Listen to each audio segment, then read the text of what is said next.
রাম ভাত খাইতে বসিয়াছিল। দিগম্বরী আড়ালে বসিয়া সুর তুলিয়া বলিলেন, অত বড় ছেলেকে অমন করে মারা কেন? ওর বড় ভাই কোনোদিন গায়ে হাত তোলে না। নেত্য কাজ করিতে করিতে বলিল, তুমি কম নও দিদিমা, তুমিও তো সব কথা মাকে এসে লাগাও।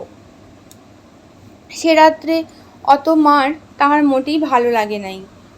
রাম শুনিয়া চোখ পাকাইয়া বলিল, ডাইনি বুড়ি আমাদের সব খেতে এসেছে। দিগম্বরী চেঁচাইয়া উঠিলেন, নারায়ণী, শুনে যা তোর দেওরের কথা। নারায়ণী স্নান করিতে যাইতেছিলেন। ফিরিয়া আসিয়া ক্লান্তভাবে বলিলেন, পারি নে মা আর কথা শুনতে। সত্যি বলছি নেত্য, মরণ হলে আমার হাড় জুড়োয়, আর সহ্য হচ্ছে না। ওরে ও বাঁদর, এখনো তোর পিঠের দাগ মিলয়নি, এর মধ্যে সব ভুলে গেলি? রাম জবাব দিল না, ভাত খাইতে লাগিল। নারায়ণী আর কোনো কথা না বলিয়া স্নান করিতে চলিয়া গেলেন। উঠানের উপরেই একটা পিয়ারা গাছ ছিল। রাম ভাত খাইয়া তাহার উপর উঠিল এবং নির্বিচারে কাঁচা পাকা পিয়ারা চর্বণ করিতে লাগিল। কোনটার কতকটা খাইল, কোনোটার একটু কামড়াইয়াই ফেলিয়া দিল। নিতান্ত কাঁচাগুলা নিরর্থক ছিঁড়িয়া এদিকে ওদিকে ছুঁড়িয়া ফেলিতে লাগিল। দেখিয়া দিগম্বরী গা জ্বালা করিতে লাগিল। নারায়ণী বাড়িতে নাই। তিনি আর সহ্য করিতে না পারিয়া বলিলেন, তোমার জন্য তো বাছা পাকা পিয়ারা দাঁতে কাটবার জো নেই। কাঁচাগুলো নষ্ট করে কি হচ্ছে? রাম কোনোদিনই তাহার কথা সহ্য করিতে পারিত না। বিশেষত এইমাত্র নেস্তর কাছে মার খাইবার কারণ জানিতে পারিয়া রাগে ফুলিতেছিল। গাছের উপর হইতে চেঁচাইয়া বলিল, বেশ করছি বুড়ি। এই বিশেষণটা দিগম্বরী সবচেয়ে অপছন্দ করিতেন। মুখ বিকৃতি করিয়া বলিলেন, বুড়ি বেশ করছ? আচ্ছা আসুক সে, যেমন কুকুর তেমনি মুগুর হওয়া চাইতো। কি বেহায়া ছেলে বাবা, মার খেয়ে পিঠের চামড়া উঠে গেল, তবু লজ্জা হলো না। রাম উপর হইতে বলিল, ডাইনি বুড়ি। ডাইনি বুড়ি? যত বড় মুখ নয় তত বড় কথা, পাজি হারামজাদা, নাব বলছি। রাম বলিল, নাববো কেন? তোমার বাবার গাছ। দিগম্বরী খেপিয়া উঠিলেন, চিৎকার করিয়া বলিলেন, বাপ তুললি? শুনলি নেত্য, শুনলি? নারায়ণী ঠিক এই সময় ঘাট হইতে আসিয়া পড়িলেন। গাছের উপর দৃষ্টি পড়িতেই বলিলেন, ভাত খেয়ে স্কুলে গেলি নে, গাছে চড়েছিস যে? রাম ভাবিয়া রাখিয়াছিল, গাছের উপর হইতে দূরে বৌদিকে আসিতে দেখিয়াই সে নামাইয়া পলাইবে, কিন্তু ঝগড়ায় ব্যস্ত থাকিয়া পথের দিকে নজর করে নাই। বৌদিদি একেবারে উঠোনে আসিয়া দাঁড়াইয়াছেন। সে ভয়ে বলিল, পিয়ারা খাচ্ছি। তা তো খাচ্ছিস, স্কুলে গেলি নে কেন? আমার পেট কামড়াচ্ছে যে। নারায়ণী জ্বলিয়া উঠিয়া বলিলেন, তাই ভাত খেয়ে উঠে কাঁচা পিয়ারা চিবোচ্ছ? দিগম্বরী মেয়ের গলা শুনিয়া ছুটিয়া আসিয়া বলিলেন, হারামজাদা ছোঁড়া আমার বাপ তোলে, বলে নামবো কেন? তোমার বাবার গাছ। নারায়ণী চোখ তুলিয়া বলিলেন, বলেছিস? রাম চোখ কুঞ্চিত করিয়া বলিল, না বৌদি, বলিনি। দিগম্বরী চেঁচাইয়া উঠিলেন, বলিসনি হারামজাদা, নেত্য সাক্ষী আছে। তারপর মুখ বিকৃত করিয়া সানুনাসিক সুর করিয়া বলিতে লাগিলেন, সেদিন যখন বেতের উপর বেত পড়িতেছিল, তখন আর করব না বৌদি, পায়ে পড়ি বৌদি, মরে গেলুম বৌদি, চেপে ধরলে চিঁচি করো, আর ছেড়ে দিলে লাভ মারো, হারামজাদা। রাম আর সহ্য করিতে পারিল না। তাহার হাতে একটা বড় কাঁচা পেয়ারা ছিল। ধাঁ করিয়া ছুঁড়িয়া মারিয়া দিল। সেটা দিগম্বরীকে স্পর্শ করিল না। নারায়ণীর ডান ভ্রুর উপর গিয়া সজোরে আঘাত করিল। এক মুহূর্তের জন্য চোখে অন্ধকার দেখিয়া তিনি সেইখানেই বসিয়া পড়িলেন। দিগম্বরী ভয়ঙ্কর চেঁচামেচি করিয়া উঠিলেন। নিত্য কাজ ফেলিয়া ছুটিয়া আসিল। রাম গাছ হইতে লাফাইয়া পড়িয়া ঊর্ধ্বশ্বাসে দৌড় মারিল। দুপুরবেলা শ্যামলাল স্নানাহার করিতে আসিয়া দেখিলেন ভীষণ কাণ্ড।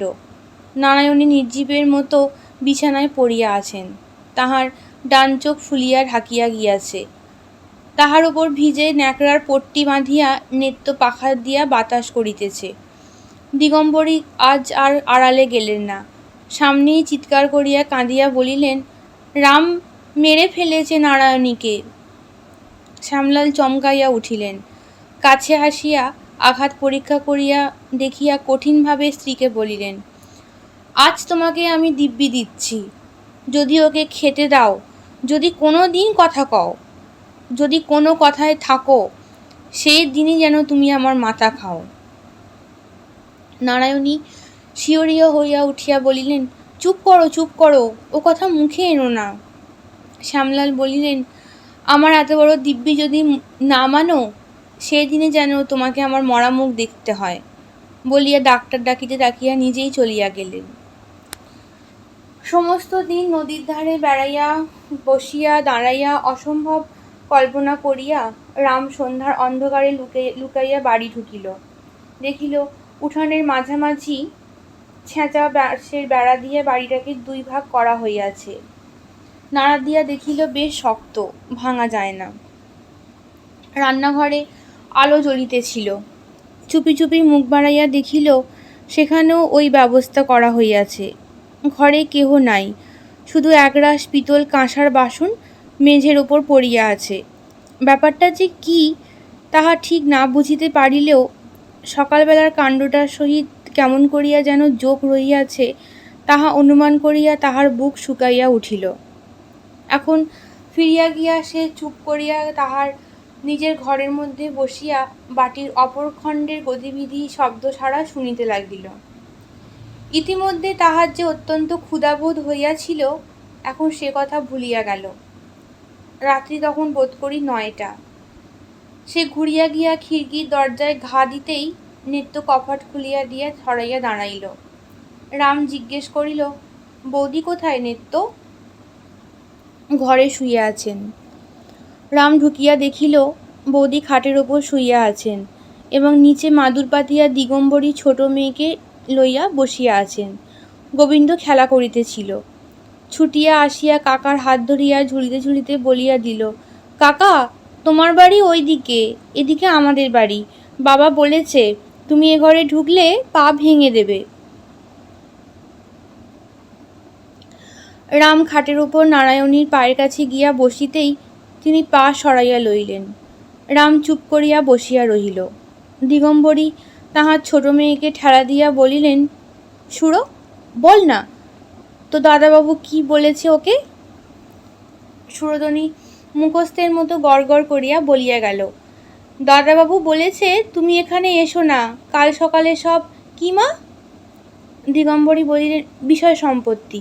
সুরধনী বলিল, বিষয় সম্পত্তি কাল ভাগ বাটরা করে দেবে।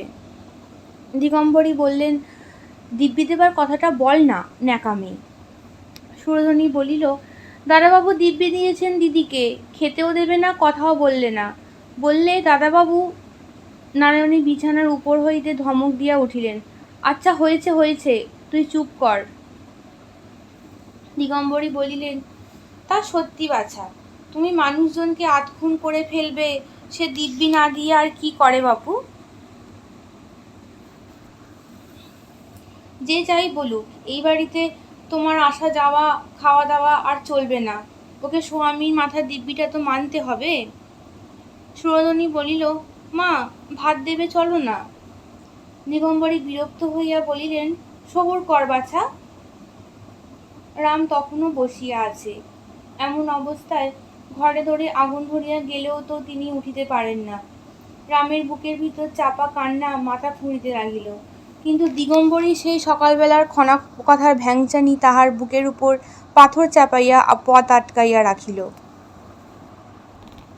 একবার সে কাঁদিতে পারিল না, একবার বলিতে পারিল না, আর করব না বৌদি। এই কথাটা অনেক আপদে বিপদেই তাহাকে রক্ষা করিয়াছে। আজ তাহাই বলিতে না পাইয়া তাহার দম আটকাইয়া আসিতে লাগিল। এমন সময় নারায়ণী ক্লান্তভাবে বলিলেন, সুরো, যেতে বলো কে। এবার সে কান্না চাপিয়া বলিয়া উঠিল, যেতে বল ওকে, আমার খিদে পায় না বুঝি? সেই তো কখন খেয়েছি। নারায়ণী একটু উত্তেজিত হইয়া বলিলেন, একেবারে খুন করে ফেলতে পারোনি? তাহলে 10 হাতে খেতেও। আমি জানি নে, যা কোন নেত্তর কাছে। যাব না নেত্তর কাছে, আমি কারোর কাছে যাব না, আমি না খেয়ে উপোস করে শুয়ে থাকব। বলিতে বলিতে রাম দুমদুম করিয়া পা ফেলিয়া বাড়িঘর কাঁপাইয়া নিজের ঘরে গিয়া শুইল। নেত্য কিছু খাবার আনিয়া বলিল, ছোটবাবু ওঠো, খাও। রাম লাফাইয়া গর্জন করিয়া উঠিল, দূর হ পোড়ার মুখী, দূর হ। নেত্য খাবার রাখিয়া চলিয়া গেল। রাম থালা গেলাস ঝনঝন করিয়া উঠোনের ওপর ছুঁড়িয়া ফেলাইয়া দিল। সকালবেলা শ্যামলাল কাজে চলিয়া যাইবার পরে রাম নিজের উঠোনে পায়চারি করিতে করিতে গর্জাইতে লাগিল, আমি দিব্যি মানি নে, ও ভারী দিব্যি। ও কে যে দিব্যি দেয়? ও কি আমার আপনার দাদা? ও কেউ নয়, ওর কথা আমি মানি নে। আমি কি ওকে মেরেছি? বুড়ি ডাইনিকে মেরেছি, ও তো শুধু বৌদিকে লেগেছে। তবে ওরা কেন দিব্যি দিতে আসে? এ সকল কথা জবাব কেহই দিল না। খানিক পরে সে সুর বদলাইয়া বলিল, বেশ তো, ভালো তো, না হয় কথা নাই কইলে, নাই খেতে দিলে আমি মজা করে রাঁধব। ভাত ডাল, ভালো ভালো তরকারি, মাছ, একবেলা বেশ পেট ভরে খাবো। আমার কি হবে? এ কথারও কেউ জবাব দিল না। তখন সে রান্নাঘরে ঢুকিয়া ক্ষণ ক্ষণ ঝনঝন শব্দে থালা ঘটি বাটি নাড়িয়া চাড়িয়া দেখিতে লাগিল। হাঁক ডাক করিয়া ভোলাকে চাল ডাল ধুইয়া আনিতে, তরকারি কুটিতে আদেশ দিল। সমস্তই নেত্য রান্নাঘরে করিয়া রাখিয়াছিল। ভোলাকে হুকুম করিল, তুই আমার চাকর, ও বাড়ি যাস নে। ও বাড়ির কেউ যদি এদিকে আসে তার পা ভেঙে দিবি, বুঝলি ভোলা?